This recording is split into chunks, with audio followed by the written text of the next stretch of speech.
අයිබෝවන් මදර්බෝඩ් ටිෂර් channel එකට වෙනද වගේම ඔයාලා ගොඩාක් ආදරෙන් පිළිගන්නවා. ඉතින් ඔන්න අද මම අරගෙන ආවේ ඔයාලට මහණ මැෂින් පිළිබඳව අරගෙන එන වීඩියෝ මාලාවේ තවත් එක් වීඩියෝ එකක්. ඉතින් මීට කලින් මම Singer MC8280 කියන මහණ මැෂින් එක පිළිබඳව ඔයාලව දැනුවත් කරා. ඉතින් ඒ වගේම තමයි මේ වීඩියෝ එකට ගොඩාක් හොඳ ප්‍රතිචාර තිබුණා. ගොඩාක් දෙනෙක් කමෙන්ට් කරලා තිබුණා. ගොඩාක් අයට මේ වීඩියෝ එක ප්‍රයෝජනවත් වුණා කියලා මට කමෙන්ට් කරලා තිබුණා. ඒ වගේම තමයි මේ මහණ මැෂින් එක මිලදී අරගෙන ඉන්න අයත් කියලා තිබුණා. මේ මහණ මැෂින් එක පිළිබඳව අද තමයි ඔක්කොම විස්තර ටික දැනගත්තේ කියලා. ඉතින් ගොඩාක් ලොකු සතුටක් දැනෙනවා ඒ විදිහේ කමෙන්ට්ස් දාලා තියෙද්දි. ඉතින් ඒ වගේම තමයි ඔන්න ඉතින් අද අරගෙන ඇවිත් තියෙන්නේ Singer M1155 කියන මහණ මැෂින් එක පිළිබඳව ඔයාලව දැනුවත් කිරීමේ වීඩියෝ එක. ඉතින් මේ වීඩියෝ එකෙන් මම බලාපොරොත්තු වෙනවා මේ මහණ මැෂින් එක මිලදී ගන්න විදිය, ඒ වගේම තමයි ඔයාලට මොනවද ලබා ගන්න පුළුවන් වට්ටම්, මේ වගේම තමයි මේ මහණ මැෂින් එක කොහොමද භාවිතා කරන්නේ, මේ මහණ මැෂින් එකෙන් ඔයාලට මොනවද ලැබෙන පහසුකම් කියන දේවල් ඔක්කොම කතා කරන්න. ඉතින් ඒ වගේම තමයි මුලින්ම මතක් කරන්න ඕනේ මහණ මැෂින් එකක් මිලදී ගනිද්දී ඔයා මොන වගේ දෙයකට මේක මිලදී ගන්නවද, නිවසේ භාවිතයට මිලදී ගන්නවද, ව්‍යාපාරයකට මිලදී ගන්නවද, ඒ දේවල් තීරණය කළා තමයි ඔයා මහණ මැෂින් එකක් මිලදී ගන්න අවශ්‍ය වෙන්නේ. ඉතින් මම හිතනවා මේ වීඩියෝ මාලාව ඔයාලට ගොඩක් ප්‍රයෝජනවත් වේවි කියලා. මොකද හැම මහණ මැෂින් එකක් පිළිබඳව මම ඔයාලට විස්තර අරගෙන යන නිසා ඔයාලට පුළුවන් මේ හැම මහණ මැෂින් එකක් පිළිබඳවම විස්තර මුලින්ම බලලා ඔයාලට අදාළ කරන මහණ මැෂින් එක තෝරගන්න. ඉතින් ඒ වගේම තමයි මේ එක් මහණ මැෂින් වල එක් පහසුකම් තියෙන නිසා ඔයාලට පුළුවන් ඔයාලට අදාළ කරන විදියට ඒ දේවල් මොන මහණ මැෂින් එක ඔයාලට මිලදී ගත්තොත් හොඳයිද කියලා තීරණය කරලා මිලදී ගන්න. මමත් මහණ මැෂින් එකක් මිලදී ගන්න යන මුල් කාලේදී මම ගොඩාක් වීඩියෝස් බලලා ගොඩාක් තොරතුරු හොයාගෙන තමයි මහණ මැෂින් එකක් මිලදී ගන්න ගියේ. සමහර වෙලාවකට මහණ මැෂින් දෙකක් අතර අපි තනි වෙනවා මේක ගත්තොත් හොඳයිද මේක ගත්තොත් හොඳයිද කියලා. ඉතින් එහෙම අවස්ථාවකදී ඔයාලට පුළුවන් මේ වීඩියෝ සීරීස් එකම බලලා ඔයාලට අවශ්‍ය කරන මහණ මැෂින් එක මොකක්ද කියලා තීරණය කරගන්න. ඒ වගේම තමයි ඔයාගේ අතේ තියෙන මුදලට මොන මැෂින් එක හොඳයිද, ඒ මුදලට සරිලන පහසුකම් මේ මහණ මැෂින් එකේ තියෙනවද කියලා තීරණය කරගන්න මේ වීඩියෝ සීරීස් එක ඔයාලට ගොඩාක් ප්‍රයෝජනවත් වේවි කියලා විශ්වාස කරනවා. ඔයාලට මේ මහණ මැෂින් එක ක්‍රෙඩිට් කාඩ් එකට, ඩෙබිට් කාඩ් එකට අත්පිට මුදලට වගේම පහසු ගෙවීමේ ක්‍රම යටතේ මිලදී ගන්න පුළුවන්. ඒ වගේම තමයි 2022 ජනවාරි 21ට කලින් ඔයා මේ මහණ මැෂින් එක මිලදී ගත්තොත් ඔයාලට 10%ක වට්ටමක් ලබා ගන්න පුළුවන්. ඒ වගේම 2022 ජනවාරි 31ට පෙර මිලදී ගැනීම සඳහා ඔයාලට 1775ක වට්ටමක් ලබා ගන්න පුළුවන්. 2022 ජනවාරි 31ට කලින් මිලදී ගන්න ක්‍රෙඩිට් කාඩ් පත් හිමියන් සඳහා මාසිකව රුපියල් 586 සිට ගෙවීමේ ක්‍රම යටතේ ලබා ගන්න පුළුවන්. වගේම ක්‍රෙඩිට් කාඩ් පතක් නොමැති ඔයාලට මාසිකව රුපියල් 3297 බැගින් ගෙවීමේ ක්‍රම යටතේ මේ මහණ මැෂින් එක මිලදී ගන්න පුළුවන්.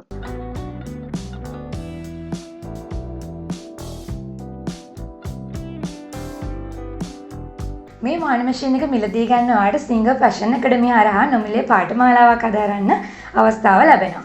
ඉතින් ඒ සඳහා ඔයාලට මෙන්න මේ විදියට ප්‍රී ලෙසන් කාඩ් එකක් ලැබෙනවා. මේක භාවිතා කරලා ඔයාලට පුළුවන් ඔයා කැමති පාඨමාලාවක් හදාරන්න. ඉතින් මේ පාඨමාලාවල් විදියට මේ විදිහට ඔයාලට දීලා තියෙනවා සාමාන්‍ය හා විශේෂ අංකෝපාංග යොදා ගන්නා ආකාරය පිළිබඳව, ඒ වගේම ඇඳුම් මැසීමේ මූලික අවස්ථා පිළිබඳව, ඒ වගේම තමයි එම්බ්‍රොයිඩර් කිරීමේ මූලික අවස්ථා පිළිබඳව. ඉතින් ඔයාලට පුළුවන් මෙන්න මේ එක් පාඨමාලාවක් හදාරන්න මේ කාඩ් එක පාවිච්චි කරලා Singer Fashion Academy එක හරහා. ඉතින් ඒ නිසා මහණ මැෂින් එකක් මිලදී ගන්නවා මේ කාඩ් එක නැති කරන්නේ නැතිව ළඟ තියාගන්න මාස 3ක් ඇතුළත මේක පාවිච්චි කරන්න අවශ්‍ය වෙනවා. ඉතින් ඒ වගේම තමයි තව ලීෆ්ලට් එකක් තියෙනවා මේ විදිහට Singer Fashion Academy ශාඛාවන් කොහෙද තියෙන්නේ කියලා. ඔයාලට අවශ්‍යයි නම් Singer Fashion Academy එක හරහා එයාලගේ කෝසස් ගණනාවක් තියෙනවා. ඉතින් කැමති කෝස් එකක් හදාරන්න පුළුවන්. ඒවා සම්බන්ධ කරගන්න පුළුවන් contact list එකක් තමයි මේ විදිහට ලැබිලා තියෙන්නේ. මේ sewing machine එක හරිම cute වෙනුමක් තමයි තියෙන්නේ. ඉතින් මගේ ගාව කොච්චර මහණ මැෂින් තිබ්බත් අලුතෙන් මේ විදිහට මහණ මැෂින් එකක් ගත්තම හරිම ආසාවක් දැනෙනවා. ඉතින් මම හිතනවා මහණ ආස කරන හැමෝම එහෙම වෙන්නේ නැති කියලා. ඉතින් මේ විදිහට හරිම ලස්සන වෙනුමක් තියෙනවා. හරිම cute. මේ විදිහට ඒ වගේම තමයි ගොඩක් අඩු ප්‍රමාණයක් තමයි අපිට මේක තියාගන්න යන්නේ. ඒ වගේම තමයි වෙළඳපොලේ ඔයාලට ගොඩාක් අඩු මුදලට මහණ මැෂින් ඉතින් මිලදී ගන්න පුළුවන්. රුපියල් 2000කට වගේ මුදලකට උනත් මහණ මැෂින් නම් මිලදී ගන්න තියෙනවා. ඉතින් නමුත් අපි බලන්න ඕනේ මේකේ තියෙන ගුණාත්මක භාවය, ඒ වගේම අලවියෙන් පසු සේවාව, ඒ වගේම අපිට මහණ මැෂින් එකේ මොනවා හරි අමතර කොටසක් මිලදී ගන්න සිදු වුණොත් ඒ දේවල් මිලදී ගන්න වගකීමක් තියනවාද, අපිට ඒක පහසුවෙන් කරගන්න පුළුවන්ද කියන හැම දෙයක්ම සලකා බලලා තමයි මහාන මැෂින් එකක් මිලදී ගන්න ඕනේ. ඒ වගේම තමයි ගොඩාක් කාලයක් කල්පවැත්ම තියනවාද කියලා අනිවාර්යයෙන්ම බලන්න ඕනේ. මොකද අපි මහාන මැෂින් එකක් අරගන්නේ දවසක් දෙකක් භාවිතා කරන්න නෙමෙයි. දීර්ඝ කාලීනව භාවිතා කරන්න තමයි මිලදී ගන්න. ඉතින් අපි ලොකු මුදලක් වියදම් කරලා ඒ විදිහට ගනිද්දී අනිවාර්යයෙන්ම අර පුංචි ලාභයක් බලන්නේ නැතිව හොඳ බ්‍රෑන්ඩ් එකකින් හොඳ ගුණත්වයෙන් යුතු දෙයක් මිලදී ගන්න. ඉතින් අලවියෙන් පසු සේවාව ගැන කතා කරද්දී ඔයාලට මේ මහාන මැෂින් එක මිලදී ගත්තොත් මෙන්න මෙතන මේ විදියට ස්ටිකර් එකක් තියෙනවා. ඉතින් ඔයාලට පේනවා ඇති. ඉතින් මෙතන තියෙන මේ contact number එකට ඔයාලට ඕනම වෙලාවක කතා කරන්න පුළුවන්. කතා කරලා මොනවා හරි ප්‍රශ්නයක් තියෙනවා නම් ඒ දේවල් දැනගන්න පුළුවන්. ඒ වගේම ඔයාලට අමතර කොටසක් මිලදී ගන්න අවශ්‍යයි නම් සිංගල් සර්විස් සෙන්ටර් එක හරහා ඒ දේවල් මිලදී ගන්න. ඒ වගේම ඔයාගේ මහාන මැෂින් එක අලුත් වැඩියා කරගන්න හැම දෙයක්ම කරගන්න පුළුවන්. ඉතින් විශේෂයෙන්ම මතක් කරන්න ඕනේ දක්ෂ ටෙක්නීෂියන්ලා හරහා ඔයාලට පුළුවන් මේ දේවල් කරගන්න. තව දෙයක් ඔයාලට කියන්න තියෙනවා. ඉතින් මේ බ්‍රෑන්ඩ් එක විතරක් නෙමෙයි. ඔයා ඕනම බ්‍රෑන්ඩ් එකකින් මහාන මැෂින් එකක් මිලදී ගත්තොත් අනිවාර්යයෙන්ම ඒ බ්‍රෑන්ඩ් එකට අදාළ කරනම දේවල් පාවිච්චි කරන්න අමතර කොටස් මිලදී ගනිද්දී ඒ වගේම තමයි හොඳට දන්න ටෙක්නීෂියන් කෙනෙක්ට කියලා ඔයාගේ මහාන මැෂින් එක මොන හරි දෙයක් වුණොත් අනිවාර්යෙන් ඒ දේ හදා ගන්න මතක තියාගන්න. ඉතින් ඒ වගේ දේවල් කරොත් අනිවාර්යයෙන්ම ඔයාලට ගොඩාක් කාලයක් ඔයාගේ මහාන මැෂින් එක භාවිතා කරන්න පුළුවන් වෙනවා. ඒ වගේම මේ විදිහට යූස් මැනුවල් එක තියෙනවා. ඉතින් මේක ඇතුළේ තියෙනවා ඔක්කොම විස්තර ඔයා මේක භාවිතා කරන ආකාරය පිළිබඳව. ඒ වගේම මෙතන ෆුඩ් කන්ට්‍රෝලර් එක සහ අපේ පවර් සප්ලයි කරන කේබල් එක ඒ දෙකම තියෙනවා. ඒ වගේම අපේ මෙන්න මෙතන තියෙන බොක්ස් එක මේ විදිහට ඕපන් කරාම අපිට මේ විදිහට ටූල් කිට් එක ලැබිලා තියෙනවා. ඉතින් මෙතන ෆුඩ්ස් වර්ග, බොබින්, ඒ වගේ ස්වීම් රිපර්, ඒ වගේ ෆුඩ් වර්ග, ඒ වගේ දේවල් ටිකක් තියෙනවා. දැන් අපි එකින් එක බලමු මේ දේවල් මොනවද කියලා. මැෂින් එක සමග ලැබෙන අනෙත් අමතර කොටස් ටික දැන් අපි මේ විදිහට හඳුනා ගනිමු. මුලින්ම ඔයාලට මේ විදිහට නීඩල් පැක් එකක් ලැබෙනවා. ඒ වගේම බොබින් ලැබෙනවා. ඒ වගේම සීම් රිපර් එකක් ලැබෙනවා. ඉතින් සීම් රිපර් එකේ මේ විදිහට ඔයාලට බ්‍රෂ් එකකුත් තියෙනවා. ඒ වගේම තමයි ඊළඟට ඔයාලට සාමාන්‍ය මැස්ම, සික්සැක් මැස්ම, ඒ වගේම හොංක්‍රම ටික කරගන්න සාමාන්‍ය පුට් එක මේ විදිහට ලැබෙනවා. ඉතින් ඒ වගේම ඊළඟට සිවර් පුට් එක, ඒ වගේම තමයි බොත්තම් කාදු මහ ගන්න අවශ්‍ය කරන පුට් එක මේ විදිහට තියෙනවා. ඉතින් ඒ වගේම ස්ක්‍රූ ඩ්‍රයිවර් එකකුත් ඔයාලට මේ විදිහට මේ මැෂින් එක සමග ලැබෙනවා.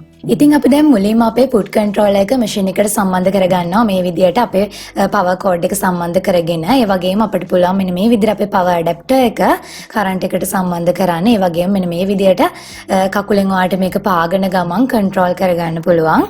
ඉතින් ඒ වගේම තමයි මෙන්න මේ පෙන්වන ස්විච් එක හරහා ඔයාලට පුළුවන් මැෂින් එක ඔන් කරගන්න. ඉතින් ඊළඟට ඔයාලට පුළුවන් මෙන්න මෙතන තියෙන ස්පූල් පින් එක මේ විදිහට ඉහළට අදින්න. ඊට පස්සේ ඔයාලට පුළුවන් මේ විදිහට නූල් පන්දුව රඳවා ගන්න. ඒ වගේම මෙන්න මෙතන තියෙන මෙන්න මේ පුංචි කොටසෙන් මෙන්න මේ විදිහට නූල රඳවගෙන ඔයාලට පුළුවන් බොබින් එකට නූල් පුරව ගන්න. මෙන්න මේ ආකාරයට බොබින් එක අරගන්න. අරගෙන බොබින් එකේ තියෙන මෙන්න මේ පුංචි සිදුර හරහා මෙන්න මේ විදිහට එළියට නූල් අරගන්න අවශ්‍ය වෙනවා. ඇතුළත පැත්තෙන් එළිය පැත්තට. ඉතින් ඊට පස්සේ මෙන්න මේ විදිහට අතින් පොඩ්ඩක් නූල දවටා ගන්න. දවටාගෙන ඔයාලට පුළුවන් මෙන්න මෙතන තියෙන මෙන්න මේ නූල උතා ගන්න රඳවණෙන් මෙන්න මේ විදිහට ඔයාගේ බොබින් එක රඳවා ගන්න. ඉතින් මේ විදිහට රඳවගෙන ඔයාලට පුළුවන් ඒ රඳවණය මේ විදිහට දකුණු පසට කරගන්න. ඒ වගේම මේ මෙන්න මේ තියාගත්ත නූල අතින් අල්ලගෙන මෙන්න මේ විදිහට පාගන ගමන් ටිකක් නූල දවටා ගන්න. දවටාගෙන මෙන්න මේ විදිහට අල්ලාගත්ත නූල කපා ඉවත් කරගන්න අවශ්‍ය වෙනවා. ඉතින් ඊට පස්සේ ඔයාලට පුළුවන් ඔයාලට අවශ්‍ය තරමට මේක මේ විදිහට නූල පුරවා ගන්න. ඒ වගේම ඔයාගේ නූල අවශ්‍ය තරමට පිරවුනාම ඔයාලට පුළුවන් බොබින් එක රඳවණය මේ විදිහට වම් පසට කරලා මෙන්න මේ විදිහට නූල කපලා ඉවත් කරගන්න. ඒ වගේම දැන් මෙන්න මෙතන තියෙන මෙන්න මේ කොටස මෙන්න මේ විදිහට ඉවත් කරගෙන ඔයාලට පුළුවන් ඔයාගේ බොබින් එක මෙන්න මේ විදිහට ඇතුල් කරගන්න. ඒ වගේම මෙන්න මේ විදිහට වම් පස පැත්තට වෙන වාමාවර්තව තියෙන විදිහට අතට මේ විදිහට නූල අරගෙන මේ විදිහට බොබින් එක ඇතුලෙන් තියාගෙන මෙන්න මේ තියෙන පුංචි ගැටිත්තෙන් මෙන්න මේ විදිහට රඳවා ගන්න අවශ්‍ය වෙනවා. ඉතින් බොබින් කේස් එකක් මේකට ලැබෙන්නේ නැහැ. ඇතුළත තමයි තියෙන්නේ. ඔයාලට බොබින් එක මේ විදිහට ඇතුල් කරලා මෙන්න මේ ආකාරයට වසා ගන්න තමයි තියෙන්නේ. ඒ වගේම තමයි දැන් අපි අපේ නූල ඉදිකටුවට සම්බන්ධ කරගන්න මෙන්න මේ විදිහට ආධාරකයෙන් ඔයාලට පුළුවන් මුලින්ම රඳව ගන්න. ඒ වගේම මෙන්න මේ තියෙන විවරය හරහා නූල පහළට රැගෙන යන්න පුළුවන්. ඉතින් මේ විදිහට පහළට රැගෙන යන්න. ඒ වගේම ටෙන්ෂන් ඩයලය හරහා මෙන්න මේ විදිහට කරකවා ගන්න. ටෙන්ෂන් ඩයලය වටා කරකවාගෙන මෙන්න මේ රඳවණයෙන් රඳවා ගන්න ඔයාට පුළුවන්. ඒක ඉහළට ඇවිල්ලා නැත්තම් මෙන්න මේ විදියට අතින් කරකවා ගන්න. කරකවාගෙන ඉහළට උසවාගෙන මේ ආකාරයට ඒක රඳවාගෙන මෙන්න මේ විදියට විවරයෙන් පහළට රැගෙන එන්න. ඒ වගේම මෙන්න මේ විදියට මෙන්න මෙතන තියෙන ඉදිකටුව උඩ තියෙන රඳවණයෙන් රඳවාගෙන මෙන්න මේ ආකාරයට ඉදිරියේ සිට පිටුපසට ඔයාගේ නූල ඉදිකටුවෙන් ඇතුළට ඇතුල් කරගන්න පුළුවන්. ඒ වගේම තමයි බොබින් එකට පුරවගත්ත නූල ඉහළට ගන්න ආකාරය තමයි දැන් මම ඔයාලට පෙන්නන්නේ. මෙන්න මේ විදියට උඩ නූල අතින් අල්ලාගෙන හෑන්ඩ් ලීවර් එකෙන් මේ විදියට ඉදිකටුව ඇතුළට ඇතුල් කරගෙන නැවතත් ඔසවා ගන්න. ඉතින් එතකොට මෙන්න මේ විදියට උඩ නූලේ පටලිලා මේ විදියට උඩට නූල එනවා. ඉතින් ඔන්න ඊට පස්සේ මෙන්න මේ විදියට ඔයාලට පුළුවන් පුට් එක පහත් කරගන්න, පිටුපස තියෙන ලීවරය පහත් කරගන්න. මෙන්න මේ ආකාරයට. ඉතින් මේ විදියට පහත් කළා මේ විදියට රෙද්ද තියාගෙන මස්ම පටන් ගන්න පුළුවන්.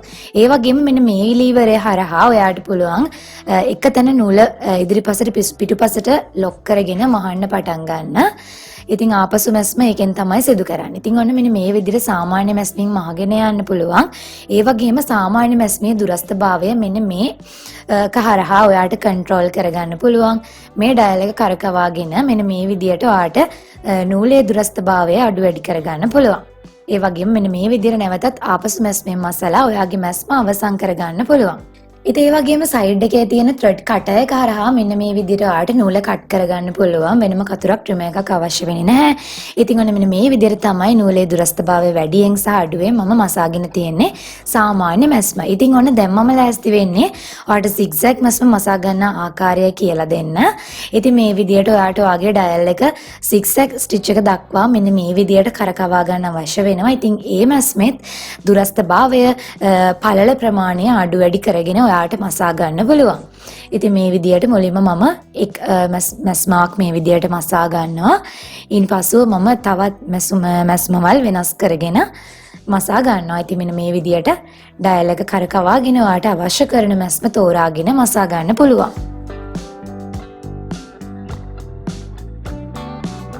ඉතින් ඒ වගේම මේ විදියට ඔයාට නූලේ දුරස්ථභාවය මෙන්න මෙතන තියෙන ඩයල් එක කරකැවීමෙන් වැඩි අඩු කරගෙන මසා ගන්න පුළුවන්.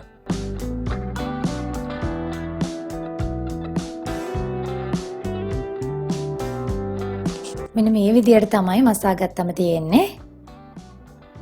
ඉතින් ඒ වගේම තවත් මේ විදියට ඔයාට මැස්මේ පළල ප්‍රමාණය සිහින් වන විදියට ඒ වගේම දුර ප්‍රමාණය අඩු වෙන විදියට මැහුම් ක්‍රම තියෙනවා. ඉතින් මේ දේවල් අවශ්‍ය කරන විදියට වෙනස්කම් කරගෙන මහ ගන්න.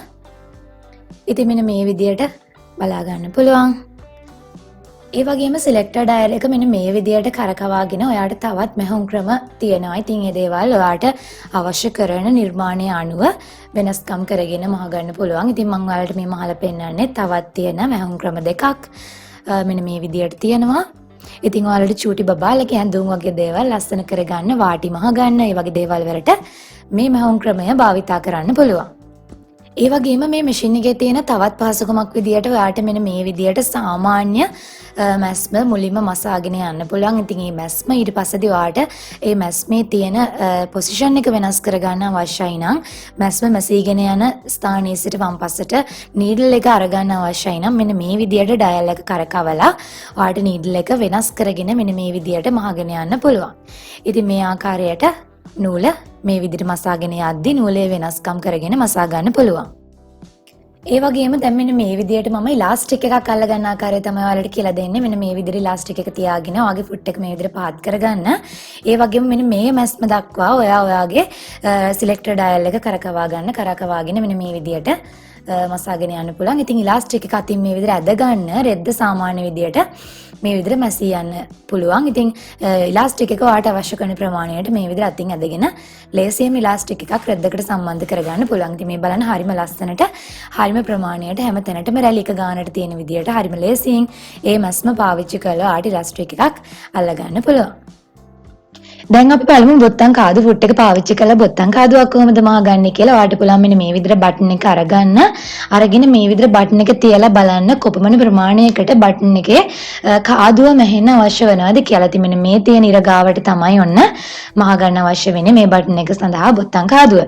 ඉතින් ඔන්න ඊළඟට පුළුවන් මෙන්න මේ විදිහට ෆුට් එක පිටුපස තියෙන මෙන්න මේ පුංචි කොටස ප්‍රෙස් කරලා ඔයාලට පුළුවන් මේ විදිහට ෆුට් එක ගලවලා ඉවත් කරගන්න. ඒ වගේම මෙන්න මේ විදිහට පහත් කරගෙන ඔයාලට මෙන්න මේ ෆුට් එක සම්බන්ධ කරගන්න පුළුවන්. ඉතින් ඔන්න දැන් තියෙන්නේ බොත්තම් කාදුව මසා ගන්න මේ විදිහට ඔයාලට අවශ්‍ය කරන ස්ථානගත කරගන්න අවශ්‍ය කරන රෙදි කැබැල්ල යටින් තියාගෙන මේ විදිහට ෆුට් එක පහත් කරගන්න. ඒ වගේම මේ විදිහට ABCD කියන ස්ටෙප් 4 පාවිච්චි කරලා ඔයාලට පුළුවන් බොත්තම් කාදුව මහ ගන්න මේ විදිහට සිලෙක්ටර් ඩයල් එක කරකවන ගමන් හරියටම ABCD කියන ස්ටෙප් 4 අනුගමනය කරලා මේ විදිහට මසා ගන්න. ඔයාලට අවශ්‍ය කරන ප්‍රමාණයට ගියාට පස්සේදී ඒ කියන්නේ කාදුවේ දිග ප්‍රමාණය අවශ්‍ය කරන තැනට ගියාම මහන එක නවත්තලා මේ විදිහට ඩයල් එක කරකවාගෙන ඔයාලට මහලා ඇති වෙනකොට මේ ඩයල් මෙතන නවත්තන්න. නවත්තලා නැවත ඩයල් එක කරකවාගෙන මේ විදිහට ස්ටෙප් 4ම මහ ගන්න. ඉතින් ෆෝර්ත් ස්ටෙප් විදිහට තමයි මේකේ මහ ගන්න තියෙන්නේ. ඉතින් ඔන්න මේ විදිහට මහගෙන දැන් අපිට පුළුවන් බොත්තම් කාදුව සීම් රිපර් එක පාවිච්චි කරලා මෙන්න මේ විදිහට කට් කරගන්න. ඉතින් ඔන්න දැන් මම ලෑස්ති වෙන්නේ සිපර් ෆුට් එක සම්බන්ධ කරගන්න. නැවතත් අර විදිහටම සාමාන්‍ය ෆුට් එක මේ විදිහට ගලවලා ඉවත් කරගෙන ඔයාලට පුළුවන් සිපර් ෆුට් එක සම්බන්ධ කරගන්න. ඉතින් සිපර් ෆුට් එකේ පැති දෙකක් තියෙනවා. මුලින්ම මේ විදිහට වම්පස පැත්තේ හිටින විදිහට මම සම්බන්ධ කරගන්නවා. ඒ වගේම ඊට පස්සේ මේ විදිහට සිපර් එකක් අරගෙන ඔන්න මහ ගන්න තමයි ලෑස්ති වෙන්නේ. මේ විදිහට. ඉතින් මම සිපර් එක අල්ලා ගැනීම පිළිබඳ නම් නෙමෙයි මෙතනදී ඔයාලට කියා දෙන්න ලෑස්ති වෙන්නේ. මොකද සිපර් එක අල්ලා ගැනීම පිළිබඳ වෙනම වීඩියෝස් මම අරගෙන අවිත් තියෙනවා. ඒ වීඩියෝ බලලා ඒ දැනුම වැඩි දියුණු කරගන්න. ඉතින් මේ ෆුට් එක භාවිතා කරන ආකාරය ගැන පමණයි මේ වෙලාවේ මේ විදිහට මම ඔයාලට අවබෝධය ලබා දෙන්නේ. දැන් ඔන්න අපිට මේ විදිහට තියාගෙන සාමාන්‍ය විදිහට මෙන්න මේ ඉර රේඛාව දිගේ මහගෙන යන්න පුළුවන්. මේ විදිහට සාමාන්‍ය මැස්මෙන් මහගෙන යන්න.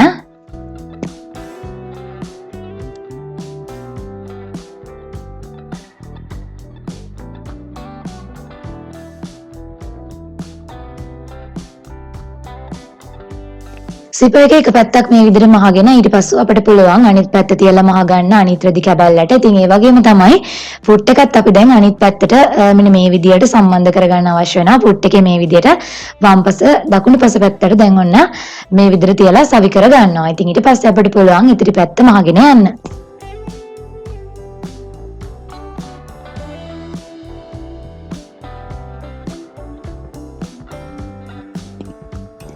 ඉතින් ඒ වගේම මේ විදිහට සිපර් එක පොඩ්ඩක් පහලින් මේ විදිහට එළියට වෙන්න තියාගෙන ඇතුළතින් මස්ම මේ විදිහට දාගෙන යන්න පුළුවන්. මේ විදිහට ඇතුළතින් එකට තියලා මහ ගන්නවා. ඉතින් ඒ වගේම දැන් අවසානයේ මෙන්න මේ විදිහේ පෙනුමක් තමයි සිපර් එක සම්බන්ධ කරගත්තම තියෙන්නේ. ඉතින් ඒ වගේම අද මම ඉන්විසිබල් සිපර් එකක් තමයි මහගෙන තියෙන්නේ. ඉතින් මේ සිපර් එක මහගෙන නම් මේ ෆුට් එක නෙමෙයි අපි පාවිච්චි කරන්නේ. ඒ සඳහා වෙනම ඉන්විසිබල් සිපර් ෆුට් එකක් පාවිච්චි කරන්න අවශ්‍ය වෙනවා. ඉතින් ඒ විදිහට කරගත්තොත් මේ විදිහට පොඩ්ඩක්වත් පේන්නේ නැති වෙන්න සිපර් එක සම්බන්ධ කරගන්න පුළුවන්. ඉතින් ඔන්න අද අරගෙන ආවේ සිංගර් M1155 කියන සෙවින් මැෂින් එක පිළිබඳ සියලු විස්තර. ඉතින් මම හිතනවා මේ වීඩියෝ කාට ගොඩක් ප්‍රයෝජනවත් වෙයි කියලා. මොකද අලුතෙන් මාන මැෂින් එකක් ගන්න ඉන්න කෙනෙක් නම් ඒ වගේම තමයි මේ මාන මැෂින් එක දැනටමත් ඔයාගේ ගෙදර තියෙනවා නම් ඔයා තාමත් භාවිතා කරන ආකාරය හොය ඉන්නවා නම් ඔයාට මේ වීඩියෝ එක ගොඩක් ප්‍රයෝජනවත් වෙයි කියලා විශ්වාස කරනවා. ඉතින් ඒ වගේම තමයි ඔයාගේ යාළුවන් අතරත් මේ වීඩියෝ එක ෂෙයා කරගන්න කියලා ආදරෙන් ආරාධනා කරනවා. ඉතින් ඒ වගේම තමයි ඔයාට මේ විදිහේ වීඩියෝස් ඉදිරියටත් බලන්න කැමති නම් පහලින් අනිවාර්යෙන් කමෙන්ට් එකක් දාගෙන යන්න. වෙනද පෙළේ අලුතෙන් මෙලදී ගන්න තියෙන තවත් මාන මැෂින් පිළිබඳව ඔයාව දැනුවත් කරන්න ඉදිරියටත් මම බලාපොරොත්තු වෙමින් ඉන්නවා. ඒ වගේම තමයි අලුතෙන් මාන මැෂින් එකක් මිලදී ගන්නවාට අනිවාර්යයෙන්ම මාන මැෂින් එක භාවිතය පිළිබඳ ගැටලු ඇති වෙනවා. ඉතින් අලුතෙන් මාන මැෂින් එකක් ගත්තම ඒක අතට හුරු නැහැ. ඉතින් එක ප්‍රශ්න තියෙනවා. ඉතින් ඒ නිසා මම බලාපොරොත්තු වෙනවා මේ මැෂින් එක භාවිතා කරලා ඇඳුමක් කොහොමද මහගන්නේ කියලා ඔයාලට වීඩියෝ එකක් අරගෙන එන්න. ඉතින් ඉදිරියේදී මේ වීඩියෝ එකත් එක්කත් එකතු වෙන්න කියලා ආරාධනා කරනවා. ඉතින් එහෙනම් ඔයාලට වැදගත් වෙන අලුත් වීඩියෝ එකකින් ආයෙත් හමු වෙමු. ගිහින් එන්න මං ඉෂු